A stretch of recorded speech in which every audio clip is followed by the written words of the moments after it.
If moving to Italy is on your bucket list, you will want to save this video. I'm going to give you 3 tips that are going to help you thrive when living in Italy. Tip 1, the first and probably the most important. When I first moved here, I met someone who's been living here for 20 years. He said, I'm going to give you a piece of advice that you didn't ask for. And if you follow this advice, you'll be here for the rest of your life. If you don't follow this advice, you won't make it past a year. He said, don't ask why. I said, don't ask why? He said, yeah, Italians have been doing things their way for years and things don't change. I'll give you an example. You may go into a coffee shop and this particular coffee shop will say, I want you to pay first and then I want you to go to the bar and order your coffee. You may go into another coffee shop where they'll say, order the coffee and pay on the way out. You may go into a third coffee shop and they'll say, we order coffee on this counter and we order pastries on this counter and we check you out on that counter. So when you think you got it, you don't. And then you'll ask yourself, why do they do it this way? They've been serving coffee for 1,000 years. Why this way?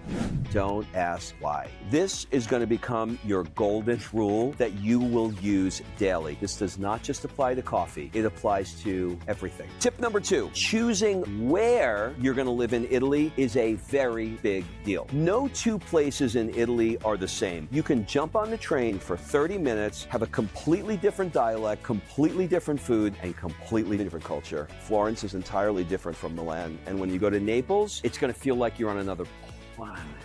You have to think hard about a few things. First, think about how you live your life. Do you want to walk outside your door and in the hustle and bustle of the sounds of the city, grab a coffee at your local bar? Or do you want to thrive in the quiet of the countryside? Maybe you want to wake up to the sounds of the sea, or you want to take a hike in the mountains. The key is choosing a place that aligns with your lifestyle. You also want to think about your unique circumstances. Like, are you at a stage in your life where you want to be near healthcare, or someone who needs to be near an airport because you're constantly traveling? Do you want to spend your days walking around museums and your night seeing shows at a theater? Your consideration in choosing where you live will help you balance practicality with the dream, and it'll help you pick the vibe that feels right for you. And my last tip is all about getting in sync with the Italian rhythm. Things happen differently in Italy. You can't come here and expect things to happen the way they happened where you came from. For example, local shops are going to close for a few hours in the afternoon. Most restaurants won't open until 7, often not until 7:30. And if you show up right when they open, like we do, you may walk in on the chef having dinner with the crew. It's a beautiful, soulful, and sometimes challenging experience, but it's all part of the journey when you move to Italy.